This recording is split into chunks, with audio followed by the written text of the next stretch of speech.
As Mulvey said, my name's Dean Smorenburg. I'm from Cape Town, grew up in the southern suburbs, went to UCT, so apologies for that, and then did CFA afterwards. So that was kind of my classic training. So many things are sort of in common to our story, so I'll try and touch on all those threads as well. Supportive parents being one of them, I suppose, in this entrepreneurial journey. But I went along a very classical route. As I said, grew up Cape Town, went to UCT, business science, CFA, asset management, corporate finance, got into management consulting, so very proud parents at this point in time, following the corporate path and what I suppose, again, the previous generation would consider as success, right? Climbing a corporate ladder, getting to a nice high salary job and everything. Both my parents were actually entrepreneurial in their own right, so they each owned their own companies, sort of small SME businesses. So it was always something that was interesting to me. So for me, that corporate experience was always very important, but it was always to get somewhere else, to learn the toolkit of how to run business.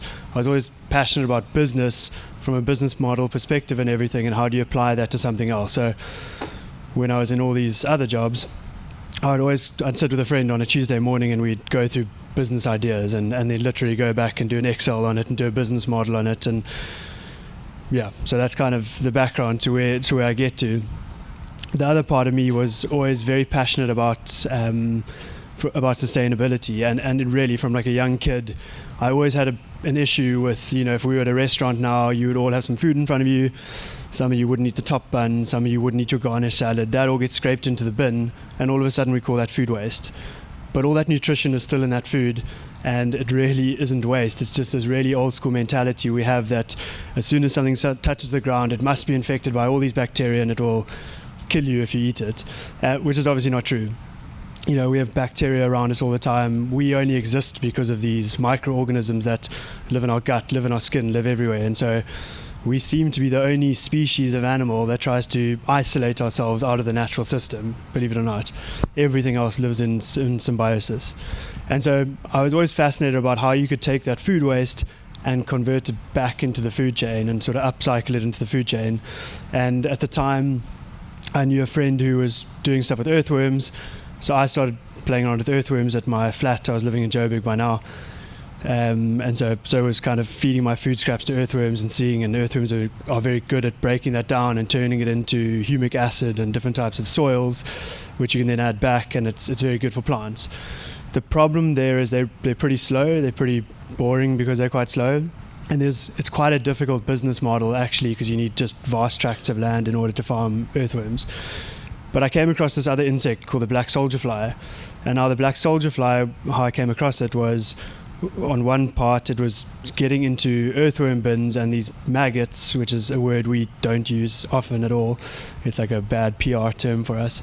But the larvae of these insects consume huge amounts of food waste and organic matter, and they grow. And then once they're fully grown, they're very high in protein and fats and another substance called chitin.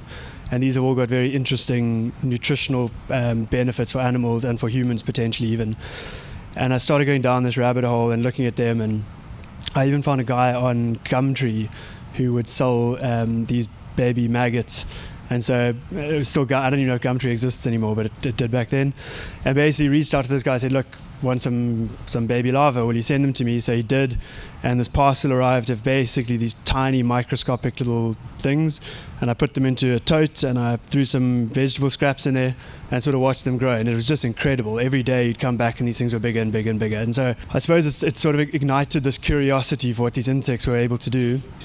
Again, because of my background in business and everything, I was always interested in the business model and started looking into that. At the time there were a handful of companies that were looking into this space, but no one had kind of commercialized it. Anybody heard of AgriProtein? Okay, a few people, yeah. So AgriProtein was one of the true pioneers in this space. A guy called Jason Drew founded this business, and at least from a marketing perspective, did an exceptional job of driving the sort of interest in the space, driving investment into the space. And that's kind of my segue, is that I was playing around with these insects in my bathroom, and at the time I was working on a case for Telkom, doing a Section 189 restructuring, which is effectively firing people, which is not nice ever, and soul destroying work, and went home to my girlfriend at the time, who I was living with in our flat in Joburg, I had my larva on the balcony, I had my flies in my bathroom, and I said, look, I'm going to try this. I want to give this a go. And I think at the time I was 28 or something, so didn't have kids. We weren't married yet. We did get married, so she stayed with me, luckily. And so I phoned my parents the one evening and said, this insect thing I've been looking at, well, yeah, I'm going to give it a go. I'm going to quit Bain and I'm going to go and do this. And I must say, both my girlfriend at the time and my parents just said, you need to do it. You need to go give it a chance. So you can't, probably one of my biggest lessons is that you need a support structure around you as an entrepreneur, whether that is family and friends or whether that's a co-founder. It's a very lonely thing to do. And again, I'll fast forward to where we are now, but it's lonely. Even we have now 70 employees in our company, it's still a lonely place. You have to deal with the things. I got a mail this morning. One of our customers has delayed a shipment to America, and it hits you so hard because it's your baby. And so having that support structure around you is very important.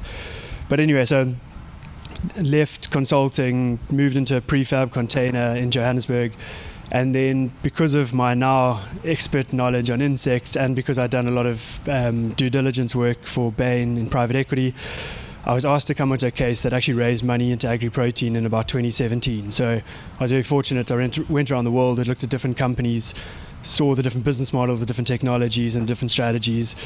And basically how the insect market has worked traditionally is largely they've said, you've got this large food waste problem on the one hand, you can use these insects to eat through all this food waste, and you get a protein and an oil out on one side, and you get effectively the excrement of the larva is called frass, and that's sold as a fertilizer, so you can sell it into agriculture. The protein and oils can replace fish meal, and they can replace soy meal and soy oil. So it's a fantastic, very romantic story about, on the one hand, getting rid of all the food waste in the world, and on the other, saving all the fish in the sea and all the forests in the rainforest. And obviously a great story, and that's what got me hooked on it. The problem with farming anything, for those who, I'm sure there's some here that are from a farming background, or at least families, when you farm anything, and insects are no different, you need to have a certain consistency coming in. Quality plays a massive role in what we do. The production and quality thing is 100% true. It's actually, I was having a chuckle as I walked in. You need to be able to control what you can. And so our insects, how we do it is we take 1 gram of insects. There's about 40,000 insects, and we put it into an 800 by 600 bin, so it's roughly half the size of this table, and we'll put in 28 kilos of feed, and within 10 days that 1 gram of insects has turned to 4.5 kilos of insects. So it's like incredible growth. That's why I say you can kind of watch them grow. And we grow them in these large chambers that holds 30 tons of feed, and that they sit there for a certain amount of time. And so you can imagine the metabolic energy that's happening in that chamber. So there's a lot of airflow and everything that you need to control for. But if we can't control the inputs, which is the feedstock and that climate that they live in, you can never get consistency of the farm, and therefore you can never actually make it into a business, because you can't have a business which one month you can produce a lot, the next month you can't produce much. So whether you're producing a widget or you're producing insects, it's all the same in business. That whole romantic story didn't make sense to us. On the one hand, we wanted to control the inputs that we were using. So at the time, I approached breweries, SAB, and said, you guys produce a huge amount of spent grain. I want to use your spent grain to produce something that has a higher value than you can get from your spent grain currently. And so they put in some initial seed funding into the business. And that allowed us to get off the ground and kind of prove that you could use what we term traceable byproducts instead of dirty waste streams from the Nile Sea, for instance. So it's not contaminated as such, and we can get large volumes of that. And then we grow these insects on that. And then on the other side, we can produce a much tastier larva. And I'm sorry, I meant to bring some for you today, but they actually genuinely are quite nice. They taste like malted grain, so they really don't taste bad at all. And that insect we dry, and we send a lot of that to America, into the backyard chicken market. So it's the 3rd biggest pet market in America, if you can believe it. 10 million households with backyard chickens. And so we're a large producer into the backyard chicken market, which is find your niche, I guess. But in the background, we've always kind of believed that insects are something more than just a protein and an oil. They don't have the same amino acid profile as a fish does. So a fish is put into a diet because it's got certain amino acids in it which insects don't happen to have. not a good thing, not a bad thing, they're just different. And so we set out to try and prove that insects could be something else and a more of a functional type product. So we've been, over the last 4 years, developing what's called palatants from insects. So basically we take the insects, we mush them down into a big giant 1,000 litre smoothie effectively, and we add enzymes to that, we add sugars to that, we add yeasts to that, all sorts of things, and we basically cook these insects much like you would cook any other protein, a steak, anything, and we make flavors. So we make beef flavors, chicken flavors from insects, and then that is coated onto dog food, which is what's called a palatant. That product also works into aquaculture, and this is, I think, where we get more excited, is that if you think of trout and you think of all fish, they generally will eat insects. They jump to the surface of the pond, they eat the insect off the top. And that's not because of curiosity, that's because it has some impact on their gut and some impact on their sort of well-being, and they know this at a sort of instinctual level. And so what we found is that by eating the insect, that chitin exoskeleton and a lot of the other stuff in the insects has an impact on their gut health. So you suddenly have a fish that is just a healthier fish, so it's able to eat more of the other feed. So we have a higher intake on the feed that they eat, higher weight gain, better survivability on the fish when they're stressed. So when a heat pump breaks in the pond or if there's an outbreak of a disease, these fish seem to do better. And so that's really what we've been trying to do. What's made it a particular challenge is because the sort of perverse marketing story is that you can get rid of fish meal out of a diet. It's been a long road of trying to get the different procurement teams onto the call. So normally you'll have a protein procurement person from a large fish meal company, and they'll say, oh, fish feed company, and they'll say, great, what's your price, what's your volume? And for us, it was about changing that narrative to getting the additives team on the call, where you're trying to replace a very small percent, 1 or 2% in the diet, but that has a larger impact on the animal. And what that, as a business, going back to fundamentals, we've managed to scale quite significantly now, so we have quite a nice scale. So you can get your costs down nicely from an economies of scale perspective, but it allows us to fetch a price point that's 3 to 4 times that of fish meal. So we don't have to compete with fish meal. We get to compete against flavors. There's a saying attributed to Einstein, but I believe it's not him, but I'll use it anyway because it sounds fancy. But it says if you judge a fish by its ability to climb a tree, you'll never think it's smart. And so our view on this is that insects have always the focus has been on them being an amino acid inclusion into products, but it's not actually where they should be. So we've marketed them, but shown from the data that it actually makes sense that they actually play more of an inclusionary piece in the diet, and by putting small amounts of it in, you can actually have a fundamental influence on the gut of the animal and the immunity of the animal.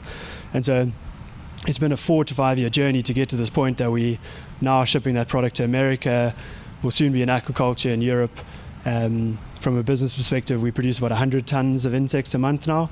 Each one's 150 milligrams, so you can do the maths. There's a lot of insects on our site. We've got 7,000 square meters in Epping, so just as you're going back into town, the old cooling tower is there, very close to there. Again, because we use spent grain, it doesn't have a particular smell, so it's quite nice. We can be in sort of industrial Epping.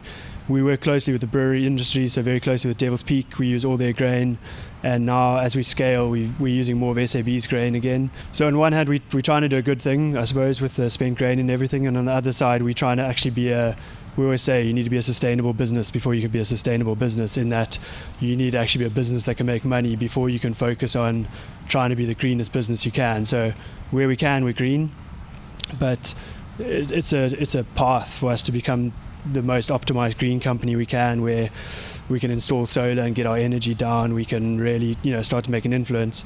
We having conversation. I'm sure this will come up, so I'll give you a clue. Human food at the moment doesn't make sense to us, just because how many of you would eat insects if I put them in front of you now? 1, 2, okay, a lot less than 1% of you. So my point is that I have to convince you all that you should eat an insect, even if it is great for you and even if it is great for your gut health. It would take a while for me to convince you. I don't need to convince a dog, I don't need to convince a chicken, and I don't need to convince a fish, because they go on the smell, the taste, and so that perception doesn't exist in the animal world. And so, yeah, it's been an interesting journey. We've gone through, Melvie asked me to touch on this, but we funded our business a little bit differently. So as I said, we got some seed funding from SAB at the time, so this was now a couple of years back. We then went through a series of fundraisers. So we generally have fundraised from family office to date. So we've got 3 sort of a family office is basically a large, high net wealth family that looks to diversify their money into different avenues. Obviously, most of it is tied up in listed equities, etc. But they'll also look to kind of have a venture capital arm. And so we have 3 venture capital private offices that have come into the business since then. And we'll probably need to do that again. So it's because it's a high capex business in that you have a lot of these chambers and everything, and the process of making that digest, you constantly having to reinvest into the business, and that means you need funding until such time as that business starts to generate enough free cash flow that you can grow yourself. And even at that point, you'll probably look for investment to grow, to kind of build something in the US or build something more maybe up in Joburg at some point. But for now, our focus is on going from 100 tons to 300 tons in our current facility, and then producing that all into this digest product that goes into the American and the European markets. So that's us in a nutshell. Our main question asker this morning. Consistence at least. Yes, thank you. Not to flatter you, it's the most insane niche I've ever heard in my life. Did not expect to hear that this morning. My biggest question is the monitoring of the climate inside your containers. Was that a trial and error process? Surely you didn't get that right immediately. And then the process of like snowballing onto all these niches, flavoring chicken feed, etc. Was that planned, or was it kind of just in the moment? I always say that I've had a lot of luck in my journey, and it's true. And I think it's all like timing and luck play a big role in. Yeah, for sure. But I mean, you still need luck, right? And you need to take advantage of that luck. So I was lucky because I was at Monitor Deloitte, was the first consultancy I worked at. Then I put something on Facebook when I left Bain after that and was messing around in my bathroom. I put something up on Facebook saying I need a humidifier because it was Joburg, it's very dry there. And a friend of mine from Monitor Deloitte came around and said, I've got a humidifier for you, like GCR, Joburg climate in winter is terrible, blah, blah, blah. And I told her what I'd done and that I'd left Bain. She happened to be on a project that was doing this large piece for a client that was looking into these businesses of tomorrow, and one of them was being this food space, and so therefore looking into insect protein, and so they asked me to come along on the back of that because I put an advert on Facebook. Stupid story, but it does play a role in this. On the back of that company investing into agri-protein, I approached them and breweries at the same time. So I knew I couldn't really scale this thing quick enough by myself because there's all that technical knowledge that you need to rear insects, and you need funding for these businesses. So my pitch to agri-protein was they were focusing on this real waste business to fish meal proteins. And I just said to them, look, I think there's a better business model, no disrespect, there's a better business model if you take cleaner byproducts and you can then make these higher premium products. So why don't we try that, and I'll run that thing and I'll get funding for it because I've got a feedstock partner that I'm going to bring along, and I didn't at the time. So on the one hand I was doing that with them, on the other hand I was going to breweries saying I've got a technology that can get deal with your grain. So it was a bit of dating 2 people at the same time to get them to come together. And so for the first 2 years of our existence, we had breweries funding, and we were working out of that agri-protein site in Philippi. And so I learned a huge amount of school fees on their wallet, unfortunately for them, where they would do a lot of stuff, and they had some great innovative technologies, but they also made some very big mistakes. And so I got to learn from both of those and not kind of spending our own money. And so I had a good head start because I had 2 years on their premises. And then we left them in about 2020 when there was lots of issues with that business, and it kind of landed up going to business rescue and disappearing in 2021. And we had already shifted away from them.